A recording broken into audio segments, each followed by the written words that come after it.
Good afternoon, everybody. This is Pastor Ty.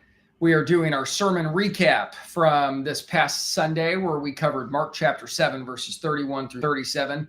The title of the sermon was The Paradox of Power. And I want to focus on, in review here, three main things that came out of our sermon time together on Sunday. The first one is I want us to cover the care Jesus offers to the man who is deaf and dealing with a speech impediment. Secondly, I want us to look at Jesus's charge to the men after having healed this man and what happens as a result of that. And finally, I want to look at the men's response to Jesus's actions here in the text. And from there, we're going to get right in. So we're going to focus first on this very unique and compassionate way Jesus insisted on caring for this man who is deaf and has the speech impediment. The first thing I want us to make note of is that Jesus insisted on a private audience. This man was brought to him by people. They begged him to help this man. And Jesus could have, right there in the throng, right there in the crowd, done what he always does. But instead, Jesus pulls him aside into a private place. This shows the personal nature of Jesus. I really like the quote from William Barclay. He said, Jesus did not consider this man a case, but rather an individual. And so you get this impression that Jesus is, to use a phrase we would understand today, his bedside manner is just magnificent.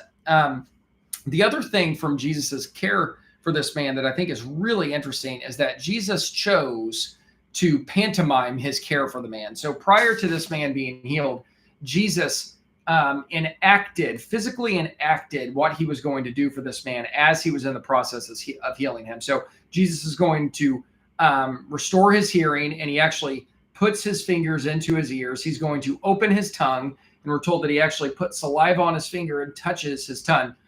He communicates to this man in a way that he can communicate in the midst of his ailment. He's communicating to this man what he intends to do. And the reason why I find that so powerful is because anytime I've ever been in a medical setting, I can't help but notice how many questions people have for medical professionals. I mean, if you're a nurse or a doctor, you are getting inundated with queries constantly from those whom are receiving care or the loved ones of those receiving care. And Jesus, at least in this case, wouldn't have had to deal with that because he was showing the man exactly what he was going to do for him. And then this over communication of the care that Jesus was going to offer this man. And then Jesus offers a truly messianic miracle to this man. If you go back to Isaiah chapter 35, verses 5 and 6, one of the things that the prophet Isaiah said you'll know to look for when the Messiah has come is that the deaf will hear and the mute will sing for joy. And here we have a man who could not hear and could not speak, who suddenly has an opened tongue and ears that can now hear. And so we're seeing in this moment a messianic experience occurring. And the men respond appropriately to this. If you are in this expectation of messianic fervor, if you're anticipating the arrival of your Messiah any day now, especially in ancient Rome when the Caesar was worshipped as divine and he carried terms like Son of God and Christ and King of Kings, then if you were in Israel or in the surrounding area, you were very much looking forward to the time of your Messiah. And so when Jesus begins to do Messiah things, it's completely understandable why everybody responds the way they do. And that gets me to the main thrust of the sermon from Sunday. I titled the sermon The Paradox of Power. And we talked about this concept of paradox, this idea that two truths that seem incompatible are nevertheless both true in tension with one another. And those two truths that present themselves in this passage in Mark 7 are the following. Number one, Jesus can do anything. At this point in Mark, that's so clear. He has cast out a multitude of demons. He has multiplied bread. He has brought a girl back to life. He has healed a woman who had been bleeding for over a decade. He has just now brought hearing back to a man, opened his tongue. He has brought a paralytic up onto his feet and caused him to walk away. Jesus is doing all of these miracles, and he has healed on a massive scale. I mean, to the point where actually, I mentioned this on Sunday, you almost get the impression that at this point in time, you're losing count of how many times this has happened. Mark is so often bringing up signs and wonders and miracles that Jesus's power and dominion at this point are unquestioned. Jesus can do anything. And yet, truth number two is this: these men, like others, like ourselves, willfully ignore Jesus's charge to keep quiet and are all the more zealous in their report about what Christ has done. And the reason why I find this so fascinating is because those two things exist in tension. Jesus can do anything. He's all powerful. And yet these men exercise their will to ignore Jesus's charge and break his will. And so we have this paradox at play.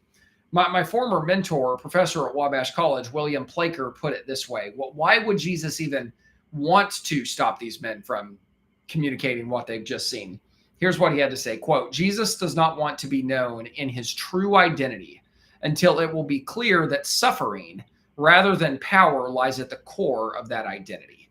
Yet Jesus's charismatic accomplishments are so great they cannot be hidden." And so you see two things happening here, another paradox at hand. That on one hand, Jesus knows that to be Messiah, to be the Christ, to be the one that these people has anticipated, he knows that Jesus's kingdom is coming into this world via sacrifice, not via conquest, that suffering is what leads to triumph, that surrender brings about ultimate victory. Jesus is not leading a charge where via others' suffering, the kingdom might triumph. It's actually the exact opposite. And that's a paradox. People don't come to expect that.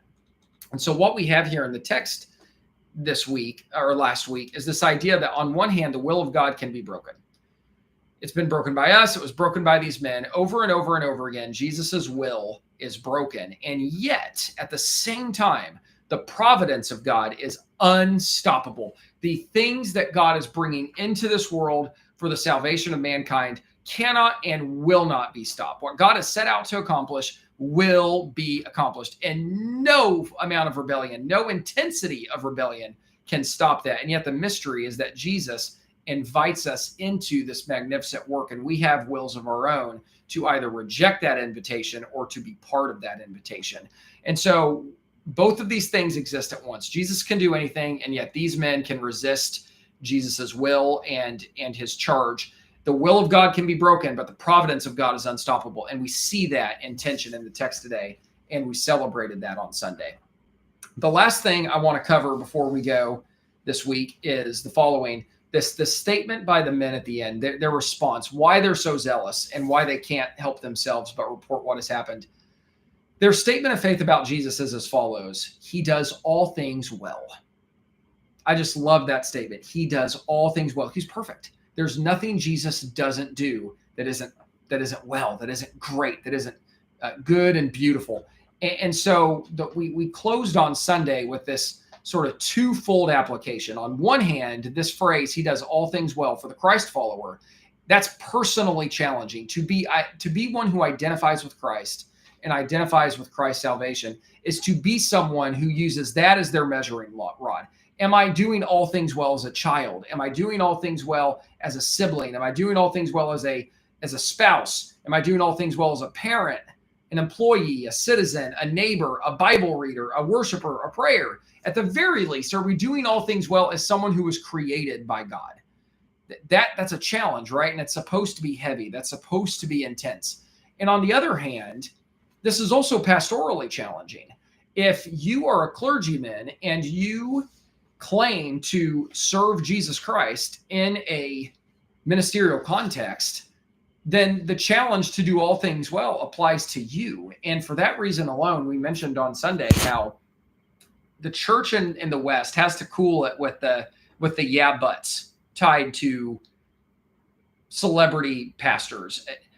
If you cannot ascend to the charge of pastor, if you cannot ascend to the responsibilities to do things well as a clergyman, then you shouldn't be pastoring a flock.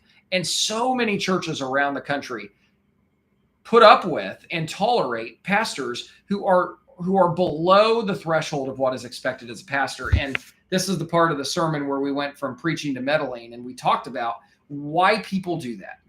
Why would they tolerate a pastor who won't be someone who is titled as someone who does all things well. And the simple fact of the matter is we tolerate personally. What we tolerate personally is what we'll tolerate corporately. And so if you don't want to be held to the standard of he does all things well, then it makes perfect sense that you would tolerate a pastor who won't do all things well. Because if you go to a church where the pastor does all things well, then you might find yourself in a position where you're held to the same standard. And for a lot of people, that's not what they want. And so moving forward, my prayer for the church in America, for Christians around our country, and for pastors around our country is that we might see this statement, he does all things well, as something that is intended to personally challenge us and is something that is intended to pastorally challenge us. And if those two things hold, if Christians and pastors take that statement and go, that has to apply to me too, then we're going to be better for it and we'll be better Christ followers. And so that's all for now. This Sunday, I will be out of the country on mission. So instead of a sermon preview, be looking for content around our missions trip to Costa Rica. So God bless, and we'll be talking soon.